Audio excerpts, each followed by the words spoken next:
Oh my god. What the hell's happened here?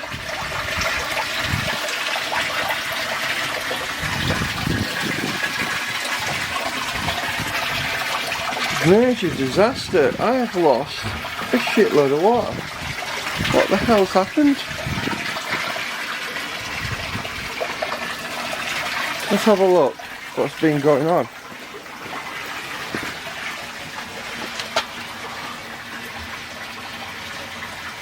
We've got some sort of leak going off here with the UV Evolution 25 watt. We're losing water from here.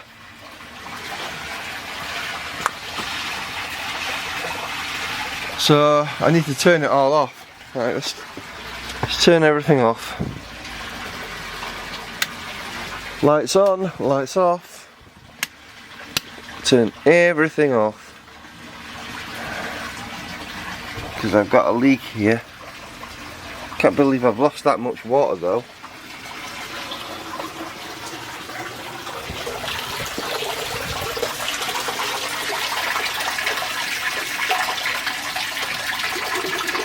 And if you're wondering, Scott, Henderson, that's a float I've got in there. So, yeah, bit of a disaster today, guys. Yeah, I need to sort this out quickly. But yeah, I've got a major leak, and I think it's from the UV. So when we've got this filled up, we'll need to address that issue. In fact, I need to address that issue anyway. So I did ask Skeggy Pond Supplies what could be the issue, and he thinks I need to replace the O-rings. But we've got a major leak. Can't believe I've lost that much water though. So yeah, it must have, obviously over many hours, I must have lost quite a bit of water. Fortunately I've caught it in time, and we just need to refill, and hopefully that will solve the leak issue.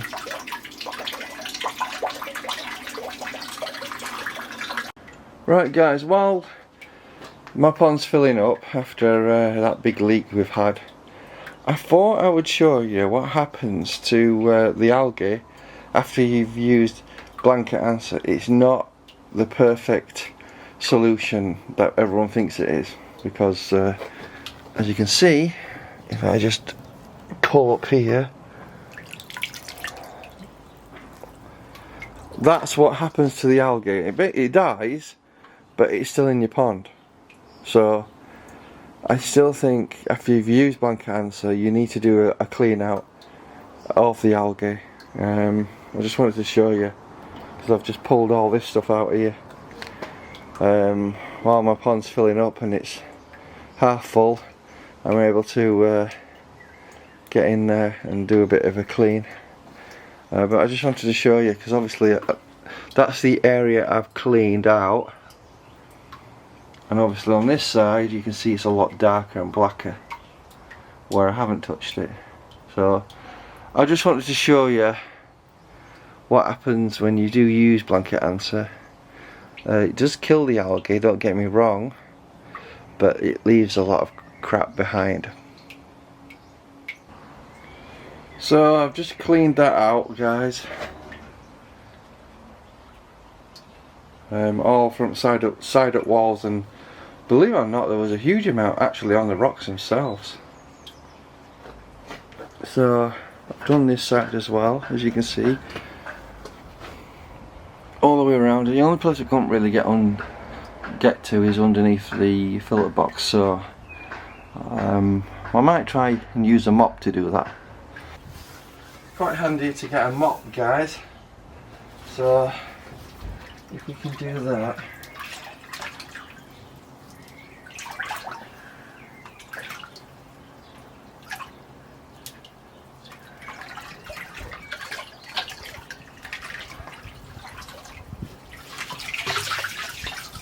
quite a lot of algae on there. I don't know if you can see that, but there's some on there, so just getting as much of this dead algae as possible. So I just want to point this out, guys. When you use blanket answer, yes, it's killing the algae, but it's leaving it on the side of your pond, and you need to figure out a way of getting it off. And the only way I can think of is to scrape it off with your hands. Yes, you can get like a vac, but they are kind of expensive.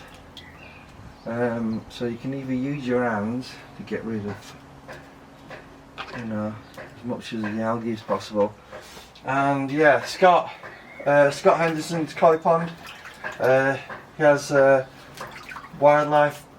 Sorry, not wildlife. He has peregrine falcons, I think it is, or hawks. And obviously he does some really interesting videos. He's recently done a video about helping someone out regarding build their pond, rebuild it. I highly recommend you go and watch it. It's really entertaining. And I just want to do a bit of a shout out for Scott Henderson. I'll put a link in the description box if you want to go and check his channel out and subscribe to his channel. I highly recommend it. If you're wondering, I have posted out the giveaway koi food to Joyce Drinkwater. She's got cancer, so a big shout out to her to say I hope you are doing well, and yeah, I hope you struggle, you're managing with that. Obviously it's not a nice disease, and I highly recommend, if you can, donate to some sort of charity to fight that disease. It's not a nice disease at all. And I'll leave it there, but yeah, using that just to clean that end, because I can't really get to it. As you can see, it's already starting to clean up, but yeah, blanket answer isn't the best solution. Right, ladies and gentlemen, I've managed to fill it up to a reasonable level at the moment. I'm just topping it up at the moment a little bit more, and then we'll turn the waterfall back on and we'll see what's going on with the UV filter. Clearly the clarifier is leaking, so I've got to sort that little problem out, but hopefully we can get this sorted out, because I recently watched a video that Scott Henderson put out, and he had, well, it was slightly different, an issue with his filter, and he lost a load of water as well. So I guess we're 2 for 2 at the moment. So I've just put this saucer underneath there just to illustrate that we've got some water that's leaking from the connection point there. So yeah, looks like I've got a leak there. I don't know if you can see that, hopefully you can. And I'm also getting a bit of a leak on this side as well. I think Lee from Japanese Water Gardens has suggested that I need to check out the quartz, but someone else had said, Lee Clark I believe, off Gaz's Koi Pond Facebook group, I'll put a link in the description box if you want to go and join it, has suggested that these hose tails that came with this unit to start off with, when they were first shipping them, were not fitting correctly. So more to the point regarding that, what Lee has suggested, it's absolutely right, because when I got my unit, the hose tails were very loose fitting. You could literally shake them side to side and there was a bit of play. So what I did in the end, I think I remember putting some silicone on, but obviously that's not the ideal solution. And someone suggested putting some PTF TE tape on. I I'll look at doing that. I think we'll try that next to sort the seal out. Yeah, but just to be fair, I thought the silicone would do the job, and it's been on there for about a year.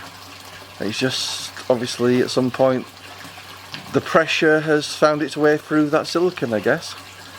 So we just need to rethink this and redo it, I guess. So we're back out again, just checking out the water levels, and I don't seem to have lost much water, if any, after refilling the pond up. I'm a bit at a loss what to think, or what to think about really in regards to this. But if we go around the back, obviously you guys know that I've been having problems with my UV actually leaking, and if we go down here, obviously you can see I put a saucer there just to illustrate the water. So you know, that's the amount of water we're getting that's leaking, and obviously you can see it's all wet here. So clearly you can see that we've got water coming out of there. So yeah, it's clear that these Evolution Aqua UVs, when they originally came out, were faulty basically, because I do remember that the actual hose tails, there was a lot of play when I screwed them in. So what I did is I put a bit of silicone around the actual thread, and unfortunately that doesn't seem to have worked here. So I'm gonna probably have to disassemble and use some PTFE tape, and hopefully that will seal it up. But you know, that's pretty bad of Evolution Aqua to send units out that are defective with hose tails that don't quite fit.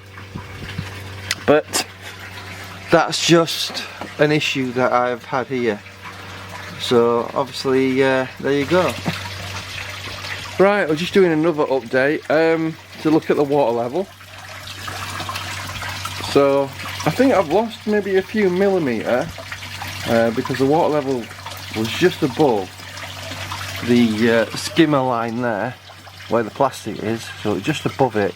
It's resting right on the plastic, so I've lost a little bit of water there, I think. But in terms of overall, it's not a dramatic loss, so I can't really understand why I lost so much water. What I've decided over here, as you can see, there's a wet patch over there where that pump is. I've put a bowl underneath because I want to see if these Jabo pumps that are designed to be inside ponds, if they're any good dry mounted, in terms of do they work properly or do they leak. So obviously I'm just testing that out at the moment. If I go around to it back again, I'm sorry if I'm repeating myself, but I'm coming back every day to check on the pond to see any sort of leaks and anything like that. So as I've said, we've got leaks here, as you can see. Hopefully you can see that. We've got a bit of a leak there, and there's a bit of a leak there. And you can see water here. I'll just move that around so you can see it's been collecting water, and obviously it's overflowing onto here and wetting the wood. So Aqua Evolution has decided to send me some new attachments that we're going to put on, which is good of them because it might just be outside the 2-year warranty. So this is guaranteed for 2 years, Aqua Evolution say. So when I get the new washers and the new hose tails, we'll put those on and hopefully that'll solve the problem. And that's essentially where we're at. So I'll leave it there for now, and as always the fish are hiding down at the bottom. Okay, so I'll do another video tomorrow for another update. As always, thanks for watching. Hi guys, it's a very nice day today, and guess what I got in the post from Aqua Evolution? Some new hose tails with some new O-ring washers. Just show you one of them. So a big thank you for sending me something for free. Yes, a lot of people have commented and said use a bit of PTFE tape, such as Gaz's koi pond suggested that as well as other people. But obviously, if you can get something free, use it. So I'm going to cut these down to size, and hopefully this will solve the leak problem.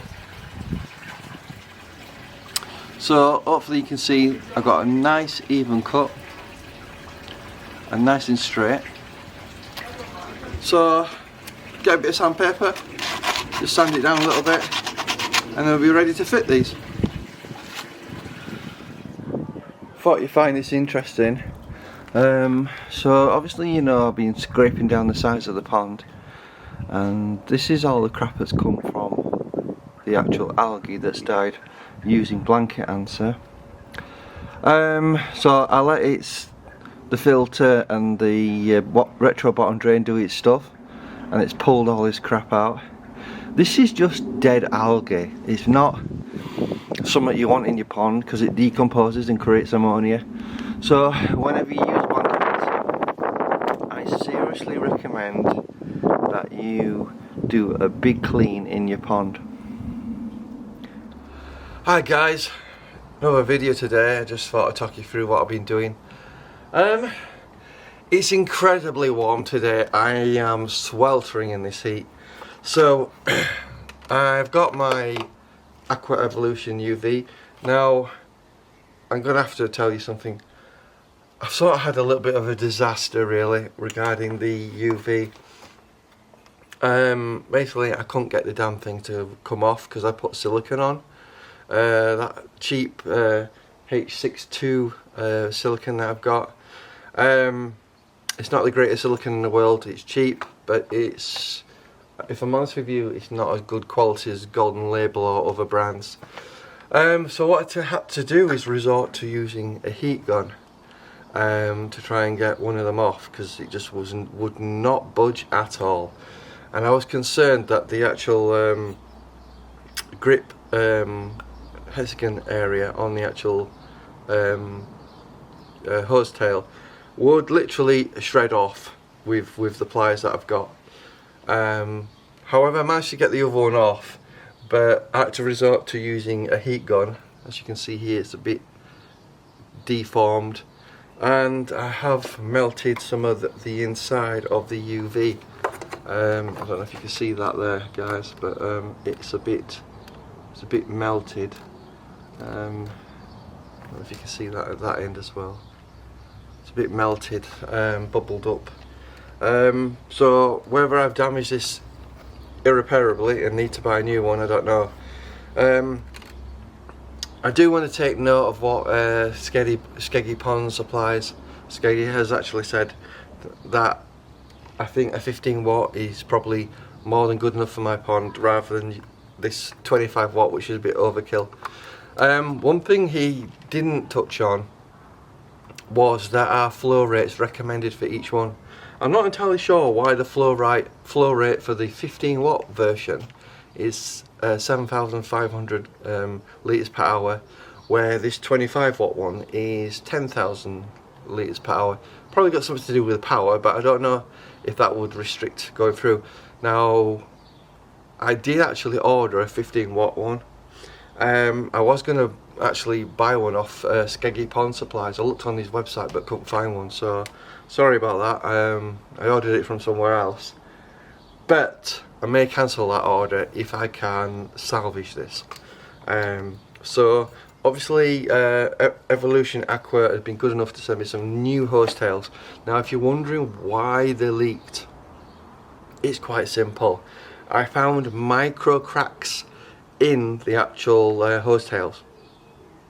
So it's possible a bad batch I had in this, and eventually the water seeped through those micro cracks. I've used obviously that H6 to hack silicone, which I had to get out because I did put some silicone around. But based on what Gaz has actually said from Gaz Pond, Koi Pond, check him out because he does a live stream every Thursday, to use some of that PTFE tape.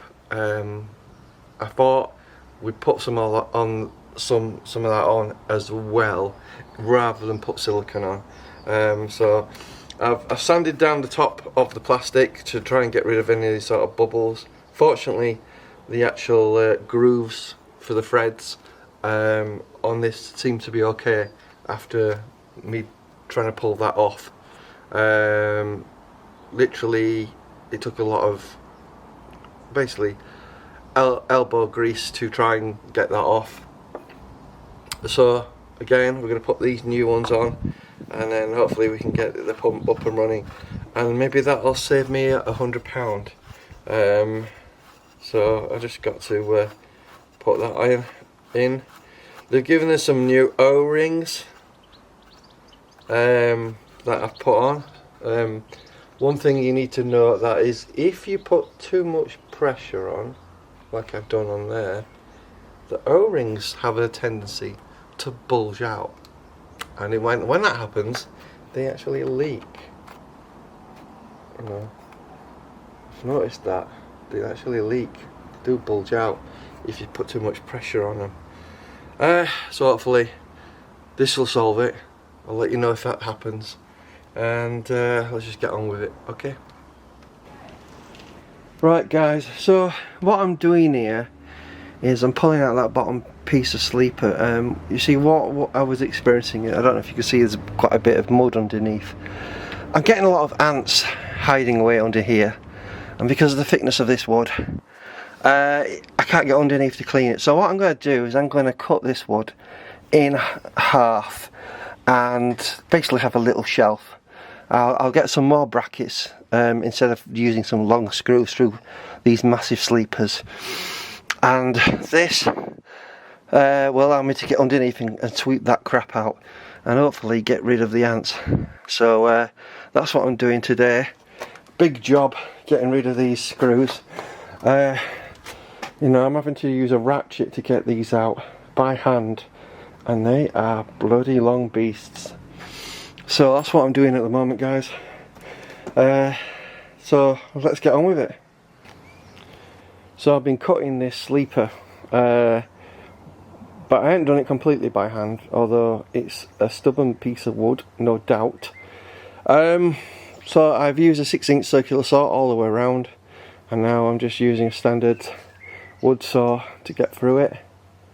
But it's no doubt proving to be a stubborn piece of wood. As you can see, I'm just cutting a sliver out to be the bottom shelf. You might be thinking, why go to all this trouble? Basically, I want to be able to get a brush underneath and brush it out, because a lot of crap gets underneath. So that's what we're doing, really. And let's get on with it.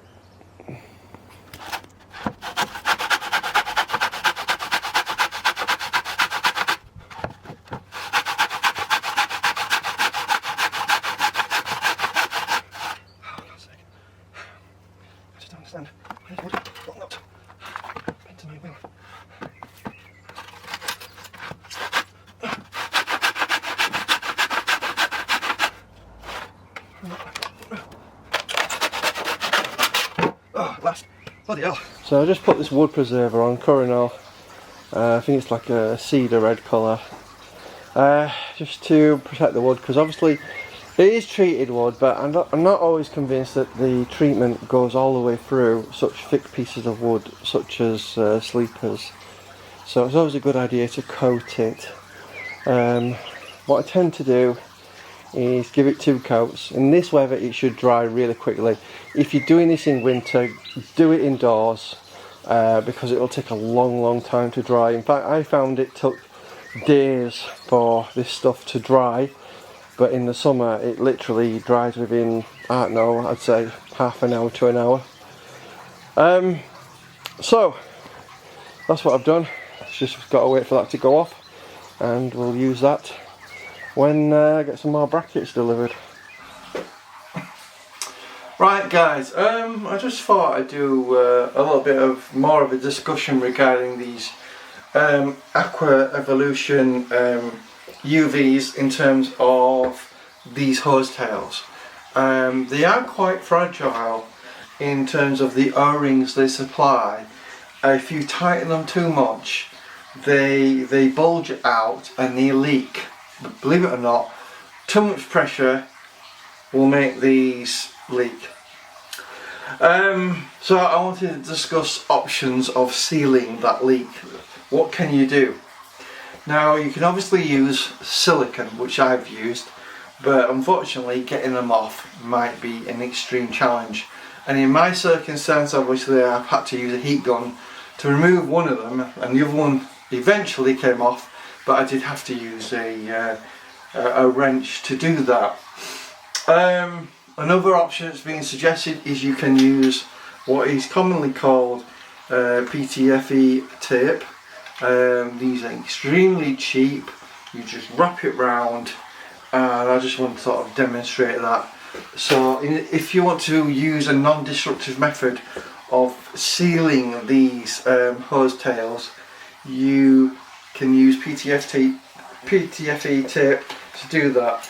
I've already put a bit on actually already, so I'll just unscrew it so you can see what it looks like when it's screwed on, like so.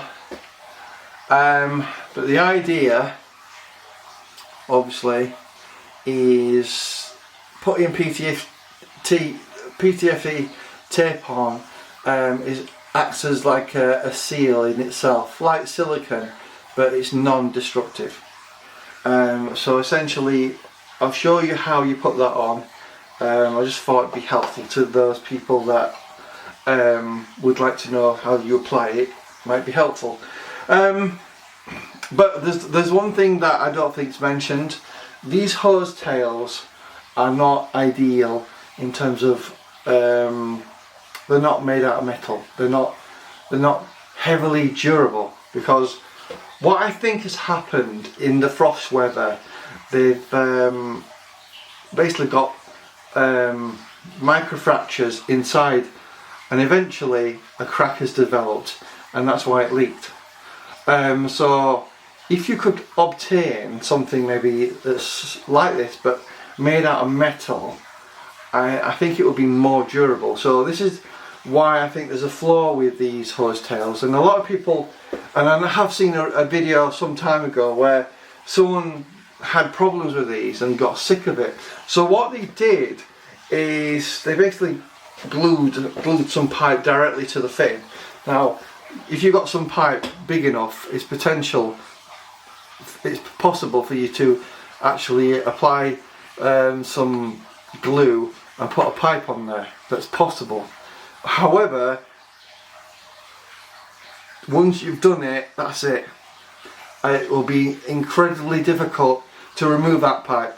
Is it possible? Yes, you could use a heat gun and be extremely careful, but it's not something I would recommend you do. So obviously Aqua Evolution supply the hose tails. Now they've sent me some new ones, so hopefully they'll be okay.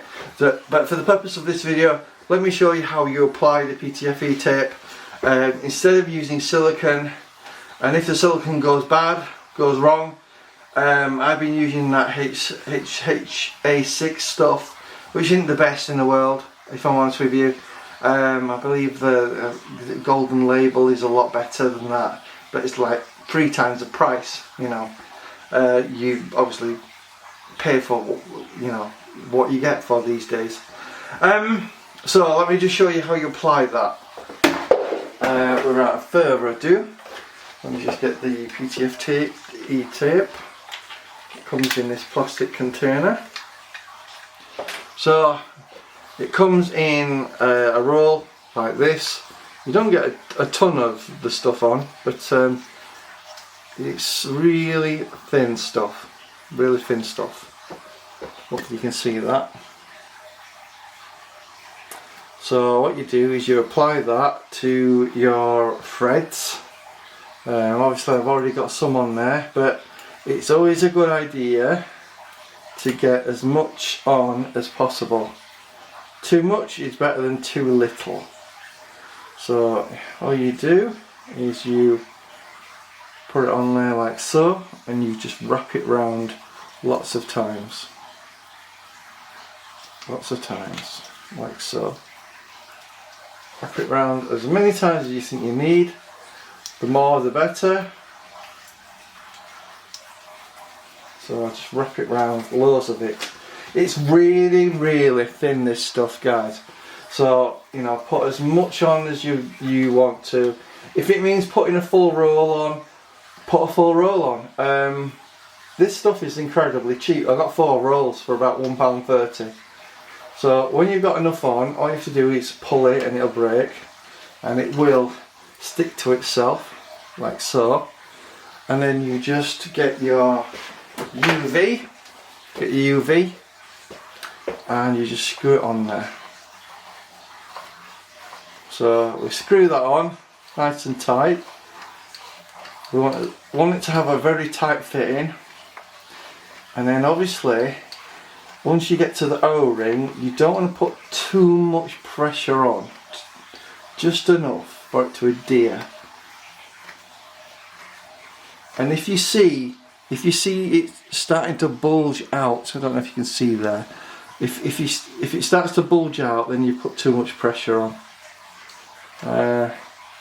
You just want a nice tight fit. If you put too much pressure on, this is why I'm not a fan of these circular O-ring washers. I prefer flat washers, because you can put a lot of pressure on those, but not so much on these O-rings. So you want to have a look all the way around and make sure nothing's bulging out, and then you think, yeah, I should get a good seal now.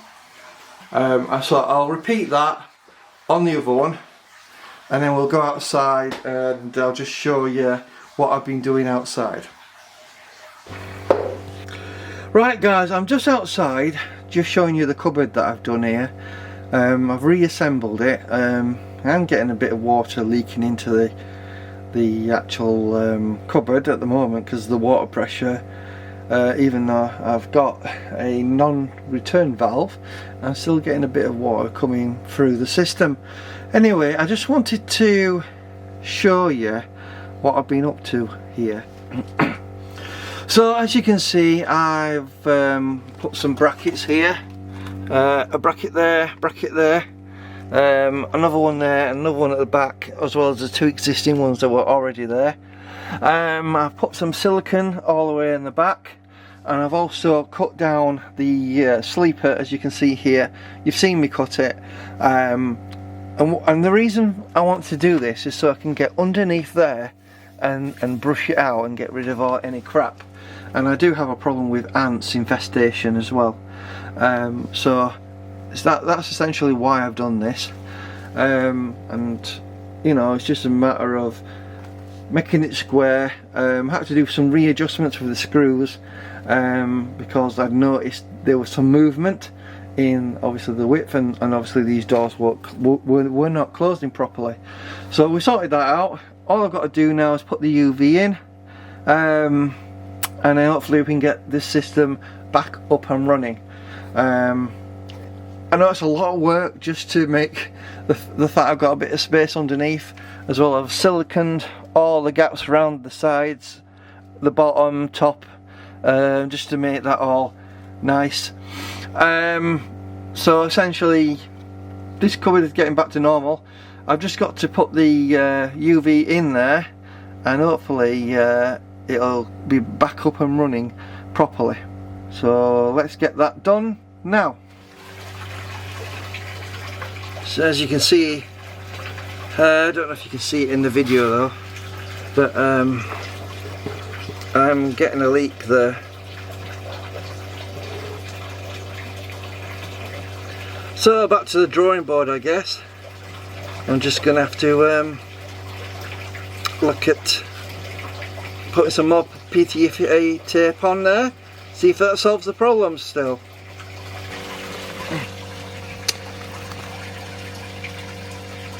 Right, ladies and gentlemen, by overloading PTFE tape into the actual joints, as you can see, I seem to have stemmed the actual leak. I've noticed that there is a little bit of water sort of coming through the O-rings. It's very minor though, very minor, so I might just leave it as it is and see how it gets on. Ultimately I may need to replace the UV filter, but I'm just going to see how it carries on at the moment. And as you can see, that in daylight, this is more or less how it looks. So I'll just recap what I said last night. I've basically siliconed in all the way around the cupboard, all the way around, to try and keep the ants, because I do have an ant infestation in this garden. There's so many of them. I've removed the sleeper down here and cut the wood down so it's just like a shelf, and we've put in brackets there. One thing I didn't show you probably last night is I've got a bracket there. I don't know if you can see that, it's quite low. There's a bracket there on that side, and then over here I've put a bracket there as well. Hopefully you can see that. Yeah, there's a bracket there, and that's just to keep it in place really, and stop it shifting and moving. So if we put everything back in here in terms of the cables, and they stay in place like so, you should, and that's the UV plug if you're wondering. Let's just put that there. Okay, we should be able to shut this in place and it should fit nicely.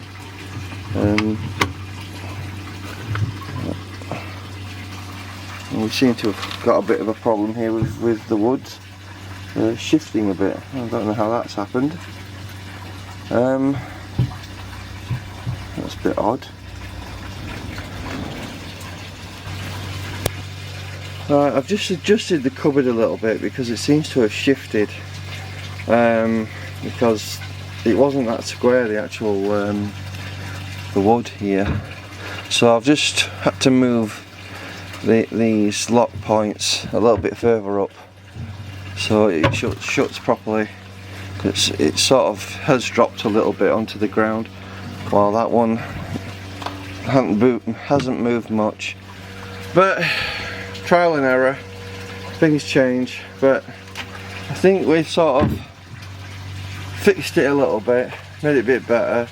And then obviously we've got the cupboard here with the new shelf put in place, so I think we're sort of alright now, and we'll just have to leave it as it is.